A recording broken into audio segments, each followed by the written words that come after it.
Muy bien, ¿qué tal? ¿Cómo les va? Muy buenas tardes a todos, buenas noches, buenos días, en el caso de que te estés despertando, y pusiste el canal de YouTube de Come Chingones Multimedios y de repente nos encontramos con una de las columnas más vistosas, por no decir con más vistas o con mayor repercusión. Si querés sacarlo a este Yánico, así no te... donde va del canal de YouTube. Estamos con el profesor Nicolás de Bernardi, ya como 2 años haciendo la columna, ¿no? Lo más cerquita que puedas del mic. Bienvenido a estas nuevas aposentos. Bueno, muchas gracias por la bienvenida. Sí, 2 años, por lo menos mantenemos la columna, más algunas veces que hablamos Claro. al charlar, así que no, y está bueno ver cómo va cambiando, cómo de a poquito va creciendo, va mejorando. En tiempos muy complejos, aparte. Sí, Vos que sos a totalmente. nivel de mirar la estructura. Sí. Son tiempos muy difíciles ahora para cualquier tipo de emprendimiento porque en realidad no hay circulante dinero para sostener prácticamente nada. Pero sí, por ahí son tiempos donde uno puede ir haciendo las armas y aprendiendo a pesar del costo para cuando vengan los tiempos mejores ya lo agarren preparado, porque me parece que también toda actividad tiene sus años de aprendizaje y de experiencia hasta que empieza a rendir sus frutos. Recordá que estamos en el canal de YouTube, suscribite, compartí, poné me gusta. En este momento, hoy vamos a hablar de los mapuches, ¿no? Exactamente, de la resistencia del pueblo mapuche ante la conquista española. Nos vamos a ir a la época colonial. Yo te voy a desordenar un poquito al principio porque me gustó la palabra resistencia y después me la voy a olvidar si no me preguntas. Bien, dale. Hay como a nivel de quienes escribieron la historia argentina, ¿no? La historia oficial, o por lo menos las historias que nos hemos ido aprendiendo quienes somos más de 30, más de 40. Hay como cuidado en la palabra. Me encuentro con la historia argentina con muy pocos héroes, en el sentido heroico de la palabra. Cuando uno habla de resistencia, habla de cierta cosa heroica. Sí. Tenemos un par de casos interesantes porque además han sido como mitigados. Embarcarse en causas perdidas, ¿viste? Embarcarse en causas, a pesar de todo, igual dar la batalla. Y la historia argentina no tiene muchos ejemplos de eso. No hemos crecido cuando nos han contando cosas heroicas. Ni siquiera San Martín, que cruzó los Andes, ¿no? O sea, quizá lo más heroico es Cabral, el soldado heroico cubriéndose de gloria, dando la vida por el patrón, básicamente. No hay otros casos. ¿Eso vos pensás que se dio adrede? ¿Que es una forma de contarlo? En realidad me parece... Es compleja la pregunta, ¿no es cierto? Hay que ver qué casos buscamos. Por ejemplo, si tenemos relatos heroicos, ponele, de tipos como Juan Galo Lavalle, Ajá. que en el contexto de las guerras de independencia, o sea, era un tipo totalmente valiente y que con un grupo de, creo que nos había sido 40 granaderos, terminaron derrotando a 200 infantes españoles por volverse y presentarles batallas. Pasa que después Lavalle un poco mancha su propia memoria cuando viene lo del fusilamiento de Dorrego y el encolumnamiento con el unitarismo. Entonces, por ahí estos relatos heroicos aparecen en un contexto muy politizado que por uno o por otro van... Entonces, tratan de no construir héroes o de construirlos en el caso de que los construyan. Quizás esa grieta, esa discusión que siempre hay de un bando y del otro también afecte y no haya, no sé si, salvo San Martín, como decías, o Belgrano, si hay alguien que sea respetado por las distintas visiones historiográficas. Uh-huh. Porque después ya tenemos los caudillos que el liberalismo no los quiere, después los personajes destacados unitarios, como pueden ser Alvear o como puede ser Rivadavia, que bueno, toda la parte federal los denosta y quizás con razón. Siempre algunas agachadas han tenido. Sí. Es re loco lo de Lavalle, porque lo mencionás, porque claro, también el León de ha Riobamba, sido... en la batalla de Riobamba fue eso y de ahí le ganó el mote del León de Riobamba. Ah, También le decían la espada sin cabeza. Era su costumbre esta de irse a lo loco, y de romper frentes españoles con los pocos granaderos, así un tipo totalmente lanzado a la batalla. Lavalle creo que tenía más de 100 y pico heridas en el cuerpo. Sí, la espada sin cabeza, ¿en qué instancia o a dónde, cómo te llega a vos ese conocimiento de que le decían así? A nivel, es como, son anécdotas, son... En los documentos de la época, yo no sé si fue del Carril o quién cuando se están escribiendo, porque también fue dentro del mismo bando unitario criticado el fusilamiento de Lavalle en el contexto que fue hecho, sin juicio o una cuestión así sumaria. De hecho, yo no me acuerdo quién era, si es el mismo del Carril, que era compadre de Dorrego, para que no muera en camisa, le da su saco para que lo fusilen bien vestido.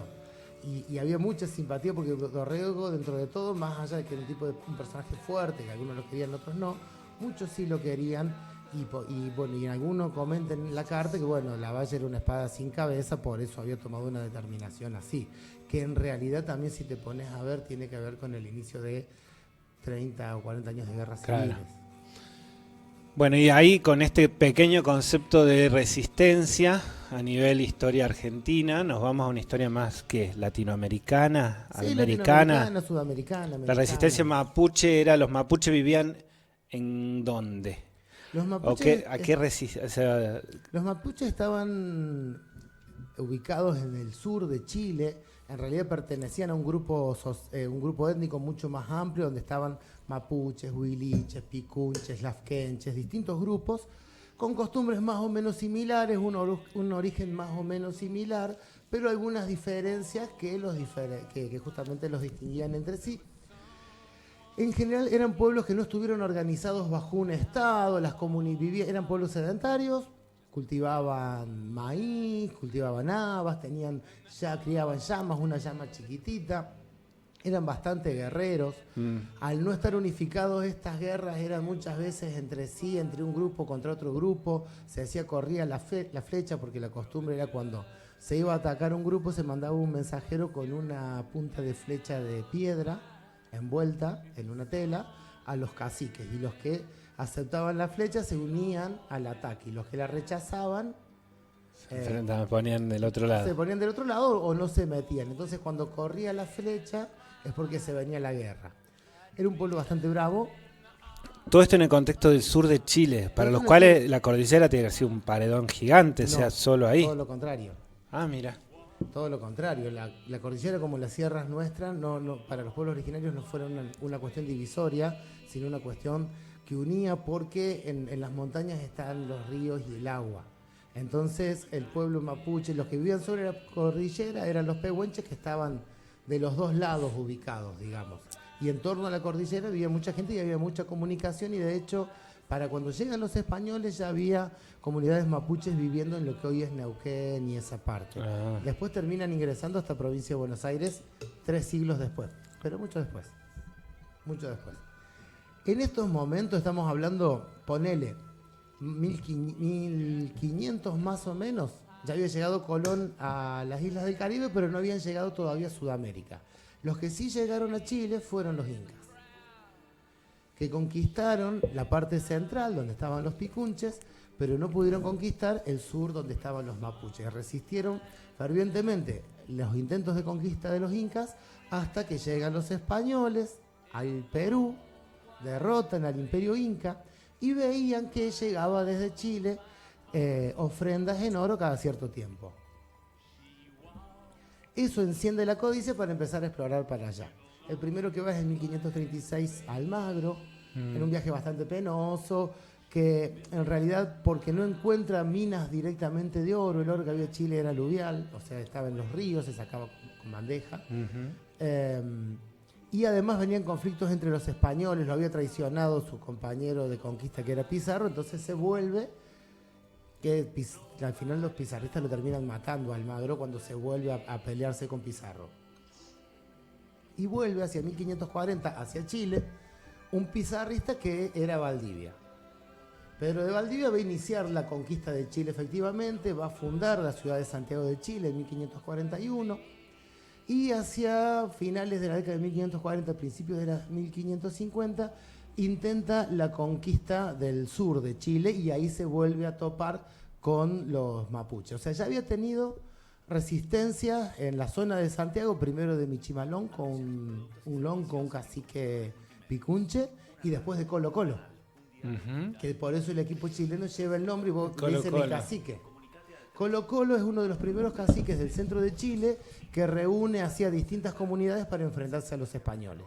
Pero Michimalonco es vencido, Colo Colo es vencido, los españoles empiezan a avanzar sobre el sur, a fundar ciudades, y si bien constantemente se enfrentan con los mapuches, siempre vencían los españoles. Che, para los españoles, ¿cómo llegan al sur de Chile? Porque para mí todo es lejos, y andando a pata o a caballo, más lejos todavía. Bueno, Valdivia, el primer viaje que hace, cruza el desierto de Atacama. Así claro. que, aparte de lejos, penoso, sí, no, bueno, esas historias, si se quiere, heroizan un poco a estos grupos de conquistadores españoles. El primer viaje de Almagro, él baja por la quebrada de Humahuaca, por Bolivia, por la quebrada de Humahuaca, y a la altura de Salta cruza a Chile y después sigue bajando por Chile.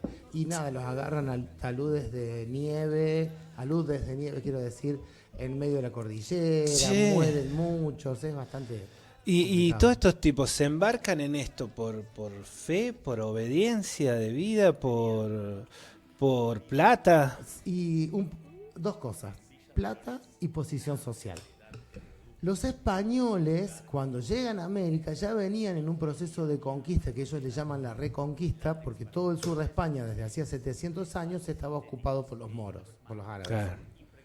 Entonces, esta frontera de reconquista, en realidad, para el que iba a pelear, después en premio le daban, que después se va a aplicar acá en América, en premio le daban tierras, estancias y encomiendas de moros, o sea, grupos de moros encomendados o le encomendaban, se los daban para que trabaje en esas tierras. Entonces vos, con la conquista, si bien arriesgabas las vidas o pasabas estas penurias, recibías... Subías en la escala social. Y dinero.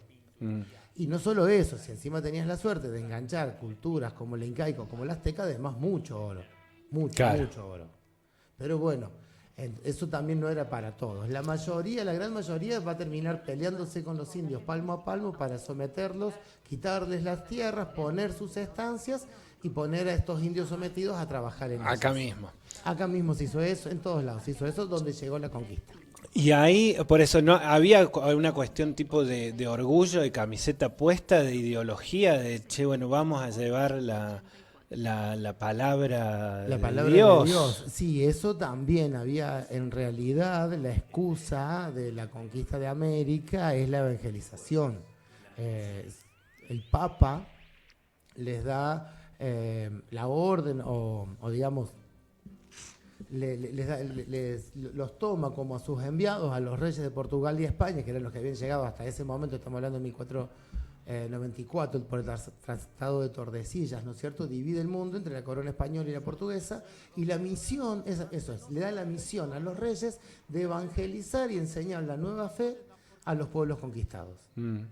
Entonces, acá en América el argumento era, para evangelizarlos hay que tenerlos juntos, entonces por eso los encomendaban. Le daban la encomienda al español, y una de las cosas que tenía que hacer el español en su estancia era construir una iglesia y conseguir un cura para que cada tanto les diera misa, bautizar y los llevara por el camino de la religión. Volvemos al punto que hicimos aparte antes de un momento. Bueno, los mapuches resistían y perdían siempre. Venían perdiendo siempre con Valdivia y sus hombres, con los españoles, pero de todas formas seguían los enfrentamientos, eran prácticamente constantes. En un principio de la conquista de Valdivia, en uno de estos enfrentamientos en el 41 mismo, va a tomar prisionero un grupo de chicos mapuche, entre ellos un chico de 11 años que era Lautaro. Y Lautaro va a ser un joven muy perspicaz, muy inteligente, muy vivo. Entonces rápidamente Valdivia lo va a tomar como su paje personal. El paje era el que le preparaba las armas, le tenía el caballo. Ahí Lautaro va a ir aprendiendo de tácticas y estrategias de guerra de los españoles.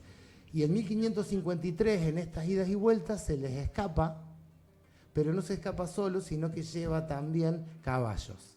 Había aprendido a montar y a manejar el caballo y lleva caballos para la comunidad. 12 años después, a 12 años, 10, 11. Después 19, sí, más o menos 19, 20 tenían, creo que tenía 19, no había cumplido. Lautaro, hay un nombre importante. Lautaro en mapuche es Lautaro de la logia de San Martín. La logia de Ah, Lautaro es el mismo de es por Lautaro, esto mismo Lautaro. que es Laftaro, Sí. con F. Y que en uno de los enfrentamientos con Valdivia, en la batalla de Tucapel en 1553, se dirige directamente a Valdivia, lo voltea de un garrotazo y ya la caballería mapuche termina derrotando a los españoles. Por primera vez, y con eso rompen el mito de que eran invencibles. Lautaro se escapa con caballos, enseña a montar a los mapuches. Y además, después de esta batalla, ahí lo eligen como toqui, porque siempre habían estado repartidos, viste, en distintos grupos. Sí. El toqui no es un jefe político, no era como el rey, pero sí era el jefe militar de todos los mapuches. Hay un encolumnamiento detrás de Lautaro, que Lautaro les va a enseñar, y bueno, después de Lautaro lo van a seguir desarrollando. Bueno, primero a montar los caballos mapuche, y después vos vas a escuchar acá las historias en La Pampa, que los caballos indios eran los mejores. Por eso era imposible que los milicos los alcanzaran. Por la forma de domarlos, por las formas de entrenarlos. Van a desarrollar nuevas monturas, sillas mucho más livianas. Van a usar una caña como estribo, una caña para meter el dedo gordo, con lo cual es más liviano también el caballo. Por otro lado, van a diseñar una especie de garrocha con un lazo en la punta para desmontar a los españoles. Y aprenden a criar, aprenden a reproducir Y aprenden caballos. a reproducir el caballo y a domesticarlo y a entrenarlo. Generan un nuevo tipo de caballería con un tipo manejando el caballo y otro atrás con arco y flecha. Con lo cual, Lautaro empieza a derrotar a los españoles. Ya directamente ese día derrota a Valdivia, va a ser decapitado y se van a quedar con el cráneo de Valdivia para beber después de los triunfos, cosa que se acostumbraba en la sociedad mapuche en esa época. ¿Por qué pensé que no conocíamos esta historia? O alguien que no sé No, qué Yo pensé que sí se conocía un poco más a veces. Pasa que, bueno, no sé por qué. festejaron con el cráneo de Valdivia. Sí, exactamente. Muy bueno. ¿Ves por qué también la cultura es relevante? Porque yo te iba a preguntar, entendía de que esto de la caballería, la doble montura, era parte de las películas del Lejano Oeste. Las películas yankee Lejano Oeste, en donde uno veía a los indios defender los estados o pelear en esa... Es muy similar, el mismo proceso se va a dar en el Chaco con los guaycurúes. Ajá. Por eso todas esas conquistas van a ser recién en el siglo XIX. Y en lo que eran los chichimecas en su momento, que después se les va a llamar los pieles rojas, que son nombres genéricos, no había una sociedad que era la chichimeca, sino que los españoles le decían chichimecas a todos los indios que estaban en la zona de las llanuras centrales de lo que hoy es Estados Unidos. Que después los estadounidenses le van a llamar pieles rojas. Pieles rojas. Que también adoptan el caballo, son tribus pastoras o comunidades pastoras muy aguerridas y muy difíciles de dominar por esa cuestión, porque vos sometés a un pueblo, pero tenés 500 alrededor los tenés que ir sometiendo de a uno. De a uno. Claro, que hay una diferencia importante a lo que es el Imperio Inca, a lo que son los mapuches. Cuando llegan al Imperio Inca, más allá de las batallas y las cuestiones políticas, una vez que someten al Inca, Ya está. someten todo el Estado. En cambio, en estos casos, en este tipo de sociedades así, desperdigadas, es prácticamente imposible. Che, ¿qué pasa con los mapuches cuando se encuentran con esa capacidad de poder militar, básicamente? Sí, bueno, Se la creen un poco y... saquean Valdivia, los españoles rajan todos para el norte. ¿Y qué pasa con los otros pueblos originarios? Bueno, acá viene el problema. ¿Se convierten en imperialistas? No llega. El proceso del autor desgraciadamente es muy corto, porque después de que se dan cuenta de que no son invencibles los españoles y empiezan a hacerle sonar algunas de las ciudades que tenían fundadas en la zona, Lautaro va a querer ir hasta Santiago y dice que hay que ir y reventarnos en Santiago. Y ahí se van a frenar muchos de los mapuches del sur. Por las mismas cuestiones internas con los picunches, no sé qué, ya muchos picunches habían colaborado con la conquista española. Entonces, gran parte de su gente lo abandona, avanza hacia Santiago con solamente un grupo de la gente, y también había dentro de los grupos picunches que estaban ahí resistencia a Lautaro, Traidores. y se pone autoritario, con lo cual genera cada vez más resistencia y se queda cada vez más solo, con lo cual finalmente lo terminan emboscando los españoles y lo ajustician. Lo En matan. Santiago.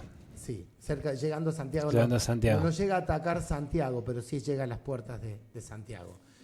Y ahí los mapuches tienen unos meses donde no hay un jefe supremo y empiezan a pelear medio desordenadamente, son vencidos de nuevo, entonces deciden buscar un nuevo jefe. Y acá aparece otro de estos héroes que es Caupolicán. Ajá.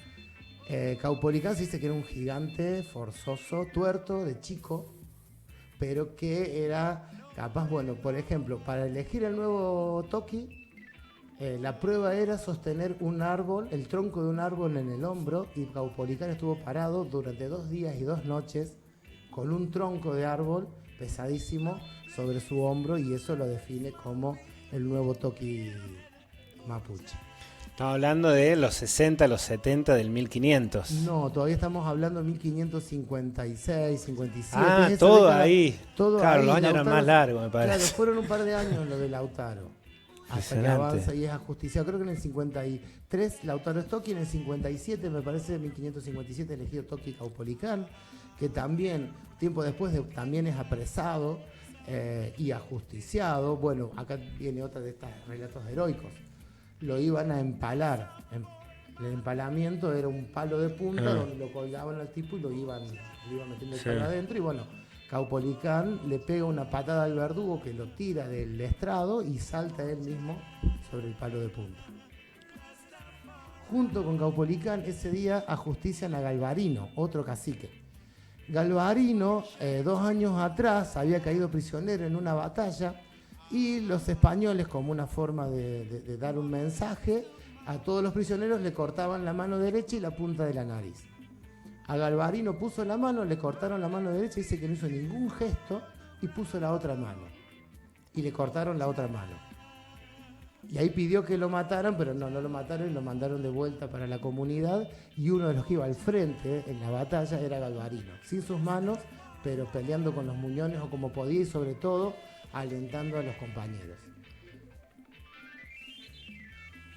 Qué impresionante, qué impresionante. Sí, sí. Vos te das cuenta que un país, si se formara con este tipo de relatos, probablemente tengamos una burguesía un poco más nacional. Digo, todo tiene que ver con todo de alguna manera. El problema de este tipo ¿por qué nosotros quizás no nos formamos con este tipo de relatos? Porque los que sí lo conocen estos relatos son los chilenos.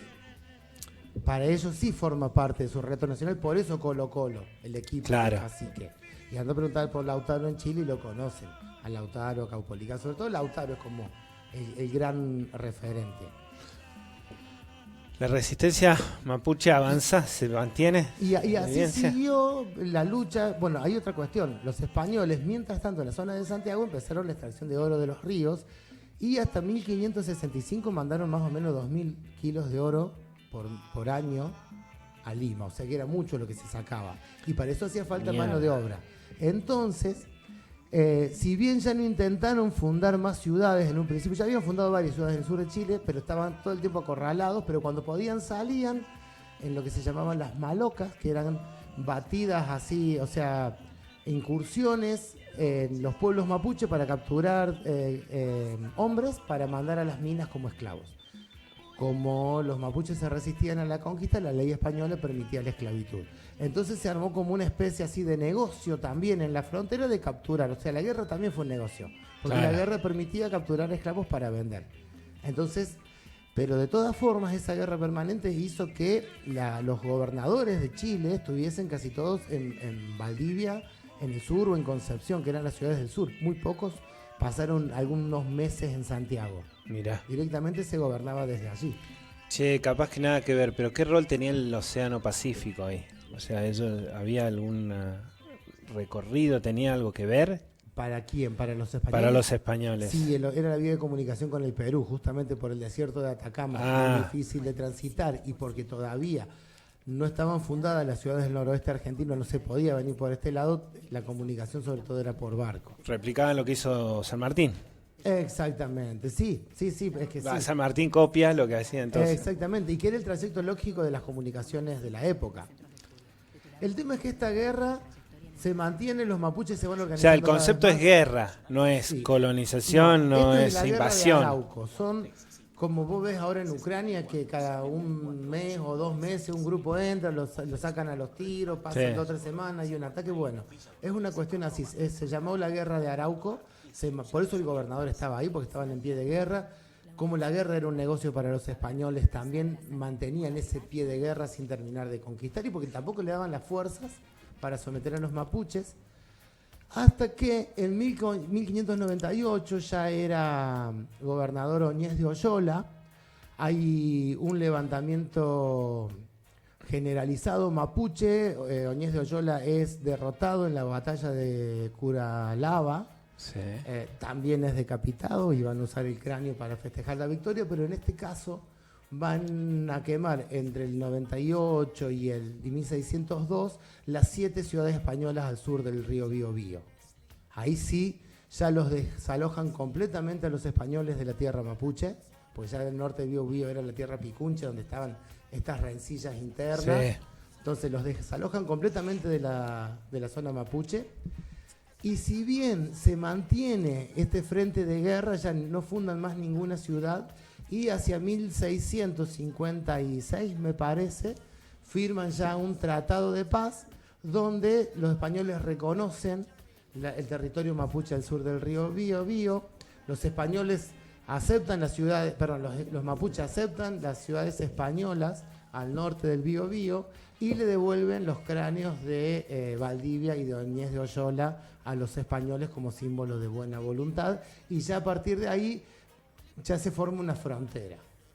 Si bien hay situaciones de conflicto recurrentemente, la guerra en sí se termina, es con ese tratado de paz, ese es el armisticio.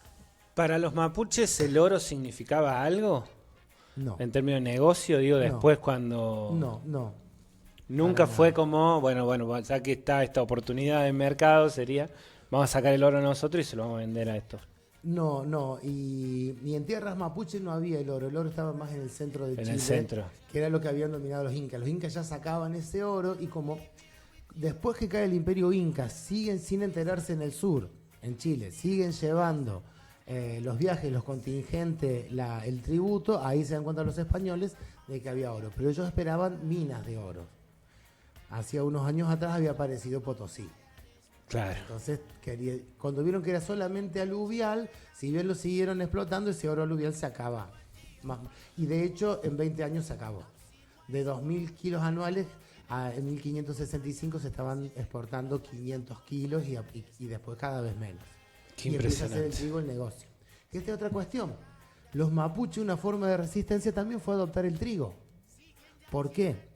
Porque ellos cultivaban maíz. El cereal que ellos cultivaban era el maíz, que el maíz se cultiva en verano.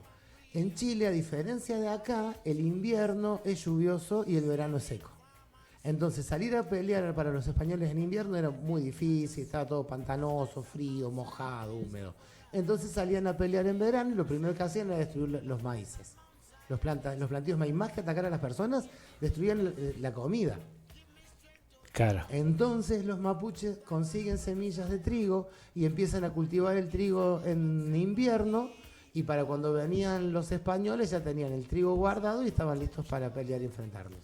Detalles, cosas que se me ocurren, que está bueno que esté vos para preguntártelas. ¿Cómo se comunicaban entre los mapuches y los españoles? ¿Hay registro de eso? ¿Se sabe? ¿Alguien...? Sí, a los gestos, tenían un lenguaje común. Vos imagínate que si Lautaro fue el paje de Valdivia, tenían gente que hablaba español y las lenguas nativas.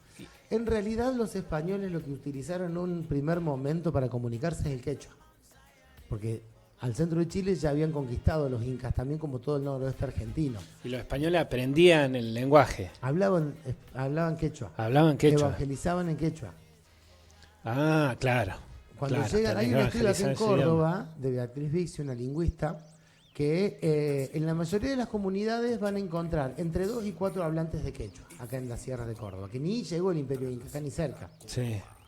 Pero sin embargo el quechua sí. Entonces, ¿qué pasa? Es como lo mismo que si quisieran venir a conquistarnos los chinos hoy. Si se para a hablar en chino, capaz que el del súper, ni siquiera porque es coreano, o sea, nadie lo va a entender. Ahora, si el chino aprende inglés, se para en la Plaza de las Rosas, se para en Brasil, se para en cualquier país que el inglés va a haber alguno que lo va a entender. ¿Vos pensás que los chinos andan en esa? No, los chinos no se saben qué andan. Esta gente siempre fue como muy callada. Claro, aparte tienen muchos más años que nosotros. Totalmente. No, y si quisieran dominar el mundo, con que le den las intendencias a los almaceneros, en todas las ciudades tenemos un chino gobernando. Exactamente. Para mí están ahí armando. Ahí, y después, ¿hay algún punto de que podamos decir, che, esos mapuches son estos mapuches que vemos en TN y que las señoras de bien se quejan Sí, tanto? son estos. Porque ahí se mantuvieron, conflicto más, conflicto menos, hasta 1883. Fíjate vos, El 83. 1879 fue la conquista del desierto acá en la Argentina, en Sí. 1883 la pacificación de la Araucanía, le llaman en Chile. Donde empieza Tuvieron su roca, ellos. Tuvieron su roca, exactamente, que fue Montt, me parece, el que estaba ese año como presidente en Chile. Por eso Puerto Montt al sur. Y de hecho se juntaron Montt y Roca en Río Grande en su momento y en Punta Arenas. O sea, llegaron los dos conquistando al sur porque, bueno, ya sabemos, la Patagonia estuvo en disputa por lo menos entre Chile y Argentina discursivamente. En realidad no era ni chilena ni argentina, era mapuche, era tehuelche, era ranquel. Pero ambos estados se lo atribuían. Te iba a preguntar por eso, en esta ¿había alguna cosa así medio de identidad cultural con los tehuelches, con los ranqueles? Y ¿O posteriormente sí, ¿por qué? Porque por la presión justamente de los españoles en Chile, esto yo te decía que había algunos ya en Neuquén mapuches, cada vez empiezan a pasar más para este lado. claro, pero conflictivamente o pasan No, medio no invitados necesariamente. a compartir el No, espacio? como eran todas comunidades más o menos independientes, más vale que había conflictos, porque hubo conflictos entre ellos y vos vas a encontrar muchos documentos que te hablan de conflicto entre dos comunidades mapuches donde están los españoles metidos para un lado. Digamos. Los conflictos estuvieron claro. siempre. Pero también las alianzas y los casamientos. Y en general la integración en las pampas argentinas fue a través de alianzas, casamientos. Eso se va a dar sobre todo a finales del siglo XVIII, cuando Inglaterra comienza su revolución industrial y empieza a demandar materias primas como por ejemplo cueros. Las pampas argentinas estaban llenas de vacas, entonces ahí había material para cazar y exportar para mapuches, tehuelches, ranqueles y para todos. Entonces ahí más bien priman las alianzas. Ahí sí, porque viste que se dice que llegó Calfucurá, que era huiliche, nació en Chiloé, Calfucurá, mapuche, y mató a todos los indios que había. Bueno, eso eran los borogas, es cierto eso, pero eso eran los borogas que también venían de Chile y ya habían traicionado a Calfucurá ya, y no me acuerdo qué cuestión tenían, y Calfucuró llegó siguiéndolos a ellos, o sea, vino a reventarlos, y efectivamente los reventó. Pero eran cuestiones internas y no es que había una guerra entre tehuelches y mapuches ni cerca. ¿Y los tehuelches, los ranqueles, tuvieron su foto de resistencia ahí también, de la cual podemos hablar otro día? De la cual podemos hablar otro día. Hemos hablado alguna vuelta, me parece, Sí. de los ranqueles. Pero sí, nada más que la de ellos es posterior, porque los ranqueles, cuando llegan los españoles, no existían. Claro. Los ranqueles son una etnia que se forma en este movimiento que se da en las Pampas. De origen pehuenche, tehuelche, blancos, que también se iban a vivir en las cordilleras, y todos esos negros escapados. Negro, te iba a decir. Exactamente, sí, Claro. sí. En las relatos de Mansilla habla de negros músicos en las tolderías. Con trompetas, negros se habían escapado del ejército con instrumentos y tocaban música en las tolderías. Y los ranqueles van a hacer un poco esa mezcla. Impresionante. La identidad étnica no pasa por el origen, sino por el sentido de comunidad que tenían. Eso sí está estudiado justamente porque es uno de los pocos casos de etnogénesis que podemos ver en la historia. Etnogénesis sería el nacimiento de la etnia. Cuando llegan los españoles, los incas ya estaban, los comechingones ya estaban, los mapuches ya estaban, todos ya estaban, los ranqueles no. Entonces podemos ir siguiendo esos movimientos, quiénes vinieron, de dónde, quiénes se juntaron y cómo se empiezan a autorreconocer mapuche. Incluso había algún viajero de la época, yo no me acuerdo si fue Luis de la Cruz o quién se sorprendía porque había gente que era ranquel y que había nacido en Chile. pero era ranquel y ellos se reconocían como ranqueles. Che, y para cerrar, Nico, agradeciéndote, ¿todavía no te suscribiste? Suscríbete, es totalmente gratuito y llegás a... te vas a enterar antes que nadie de cada una de las publicaciones que hacemos. Pero antes de eso quería preguntarte, dale a la campanita y todo, dale el coso, dale el coso a la campanita y el me gusta, todo suma, y compartilo, pasáselo a alguien que seguramente, que vos digas, seguramente le va a interesar esto, porque no lo vas a encontrar en tantos lugares este contenido. Te hago doble clic en ese punto y ahora te vuelvo a pedir un comentario más actual sobre el tema de resistencia. Exactamente. Bueno, Chile, en realidad el que encara la conquista al sur del Biobío ya es el Estado chileno a finales del siglo XIX. Sí. Primero una lógica militar acompañada por una privatización y extranjerización de gran parte de las tierras, porque esas tierras del sur de Chile son muy ricas en una cuestión maderera, en la cuestión pesquera, digamos, ahí hay una importancia natural muy importante de recursos y por eso la pelea.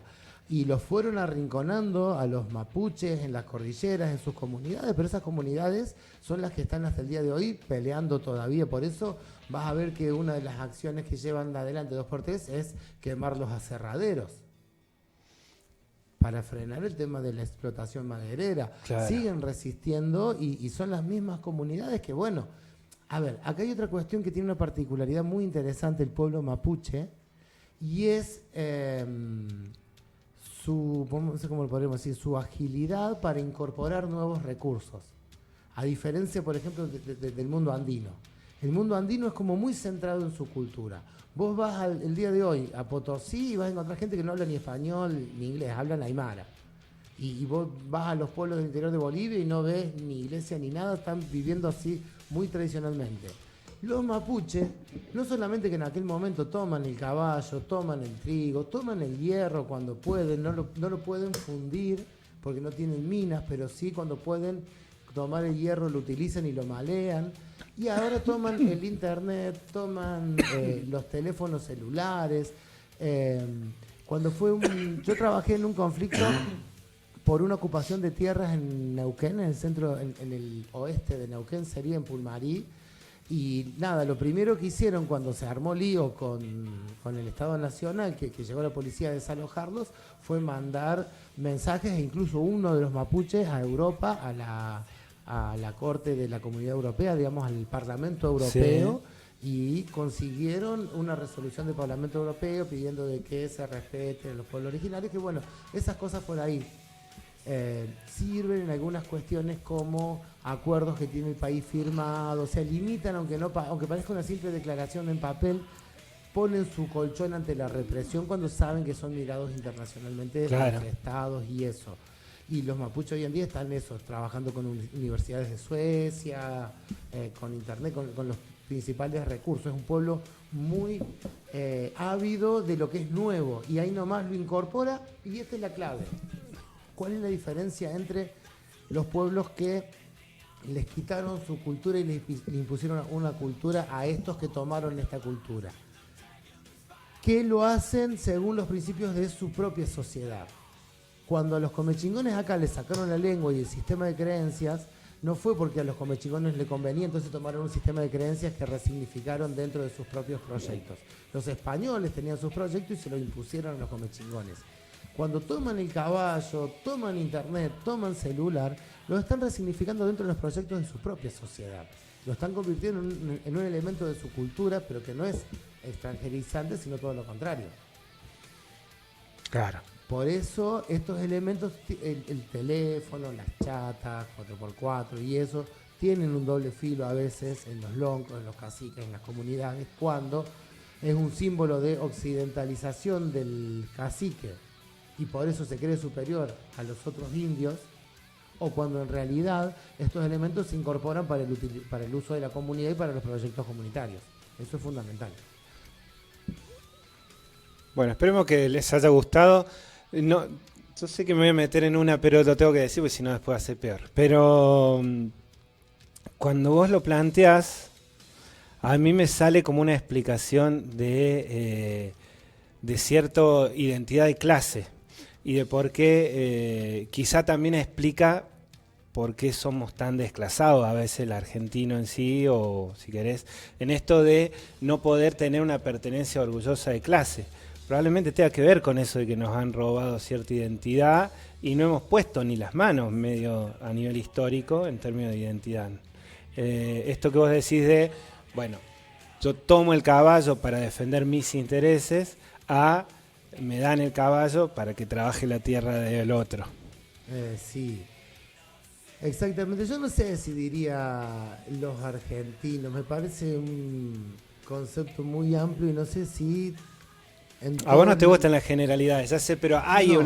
bueno, más en este 2025, que es donde estamos grabando esto, a mediados del año 2025, depende de dónde estés vos, pero Argentina hoy por hoy ha elegido un gobierno que defiende intereses de una minoría, sí, muy minoría, ¿no? Muy minoría. Y vos ves muchas banderas justamente apañando esos intereses. Ahí hay un desclasamiento, hay claramente una crisis. Pero eso me parece que uno lo ve porque los que no están desclasados son los dueños de los medios de comunicación muchas veces, que difunden el discurso en un momento donde también todo el mundo está muy impregnado por los discursos de las redes sociales y eso, pero los mapuches estaban y están hoy de los dos lados de la cordillera.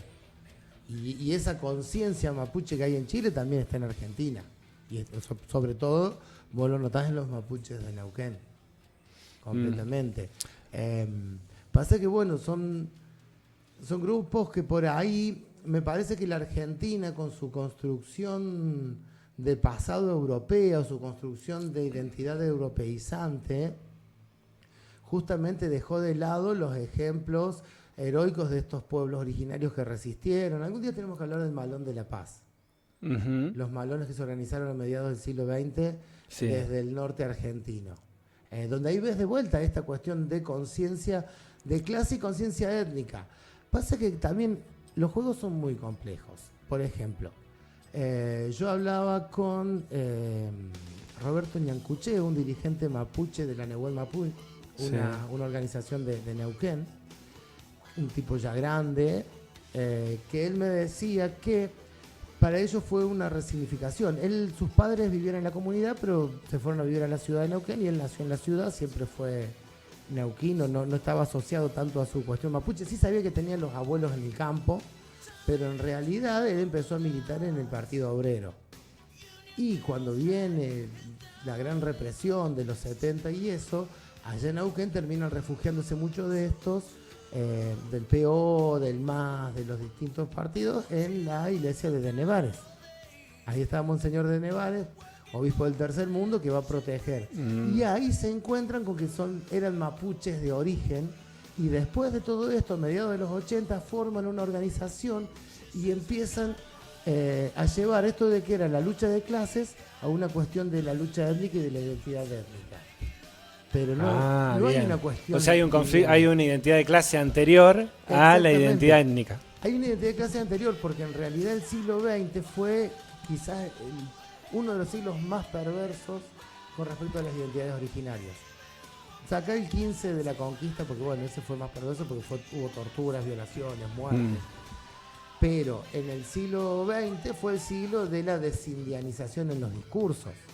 Cuando desaparecen de los libros, no hay más indios, se terminan las conquistas del desierto, se terminan todas estas cuestiones. Entonces, ser indio era algo vergonzoso y muchas familias negaban ese origen indio. Recién a partir de los 80, 90 se empieza a revalorizar. Por eso también no vas a ver en los diarios o en los medios conflictos con los mapuches en la década del 50 o del 60 como los ves a partir de la década del 90 en adelante. Claro. Hay varios factores ahí que tienen que ver. Otro también es que el modelo agroexportador primero y el modelo de sustitución de importaciones después no se interesaron por las tierras donde habían quedado las comunidades, que eran tierras marginales en contra de la cordillera. ¿Cuándo interesaron esas tierras? Con la minería en los 90.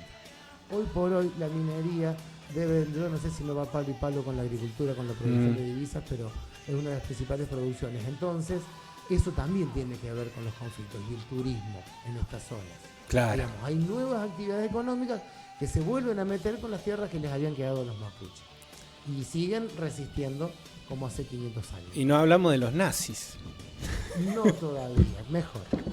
Muchas gracias, Nico. Gracias a vos. El genio es profesor, se llama Nicolás de Bernardi y cada 15 días nos acompaña en la columna acá en el aire de GON FM 89.7 y en el canal de YouTube de Come Chingones Multimedia.